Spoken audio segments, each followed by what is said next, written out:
Durante muito tempo, a ciência foi construída sobre uma ideia simples. Tudo o que existe está separado. Cada coisa ocupa seu espaço e funciona de forma independente. Mas, no século XX, isso começou a mudar. Um dos pontos de virada veio com o trabalho de John Bell. Ao estudar os fundamentos da mecânica quântica, ele chegou a uma conclusão desconfortável. Se as equações estavam corretas, então o universo não funcionava de forma totalmente local. Em outras palavras, duas partículas que já interagiram poderiam continuar conectadas mesmo depois de separadas. Esse fenômeno ficou conhecido como entrelaçamento quântico. Na prática, significa que duas partículas podem permanecer ligadas de forma invisível e, ao alterar uma delas, a outra responde instantaneamente, independentemente da distância. Não importa se estão próximas ou em lados opostos do universo. Essa ideia foi tão contraintuitiva que o próprio Albert Einstein chamou isso de uma ação fantasmagórica à distância. Ainda assim, com o tempo, experimentos começaram a confirmar esse comportamento. Isso sugere que, no nível mais fundamental, a natureza não segue completamente a lógica de separação que percebemos no dia a dia. E é aqui que a reflexão começa a ganhar força. Se, no nível mais básico da matéria, existe conexão além do espaço, o que isso pode dizer sobre sistemas mais complexos, como o corpo humano? O coração, por exemplo, não é apenas uma bomba que circula sangue. Ele gera um campo elétrico que pode ser medido por um exame simples, o eletrocardiograma.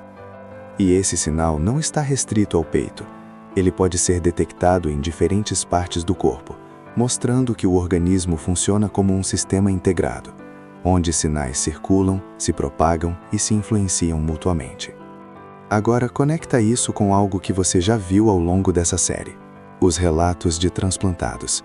Pessoas que, após receber um órgão, passam a apresentar mudanças de comportamento, de preferências e até de percepção.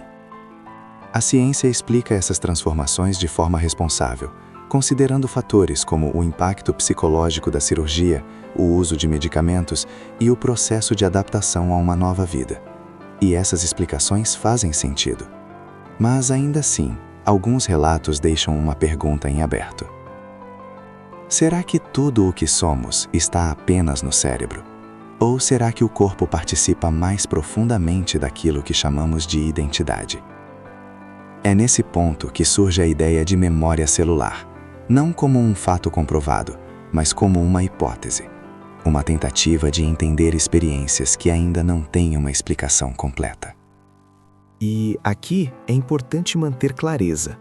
A física quântica não prova a existência de memória celular, mas ela revela algo fundamental, que o universo, em sua base, é mais conectado do que parece, e talvez isso ajude a expandir a forma como pensamos. O físico Erwin Schrödinger, um dos pioneiros da mecânica quântica, dizia: a consciência é singular, o plural é desconhecido, como se tudo estivesse ligado por uma unidade mais profunda. Já o físico David Bohm propôs a ideia de uma ordem implícita, um nível da realidade onde tudo estaria conectado antes mesmo de se manifestar como separado. Se juntarmos essas ideias, começa a surgir uma possibilidade interessante. Talvez a separação que percebemos seja mais superficial do que real, uma forma de enxergar o mundo, mas não necessariamente a forma como ele funciona.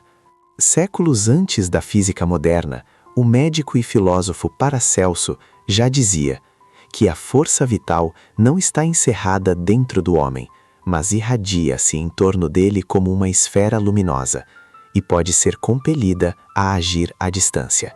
Hoje, a ciência não confirma essa visão literalmente, mas também reconhece que o corpo humano funciona de maneira integrada e complexa, em níveis que ainda estamos começando a compreender.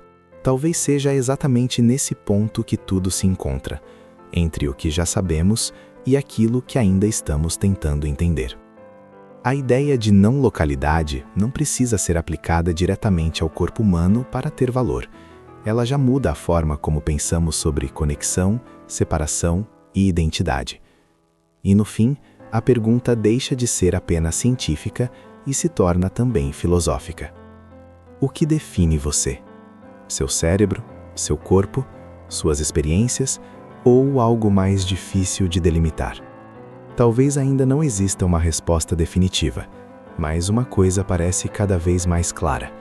Quanto mais aprendemos, mais percebemos que a realidade é menos simples do que parecia, e talvez muito mais conectada do que imaginamos. E agora, eu quero saber de você.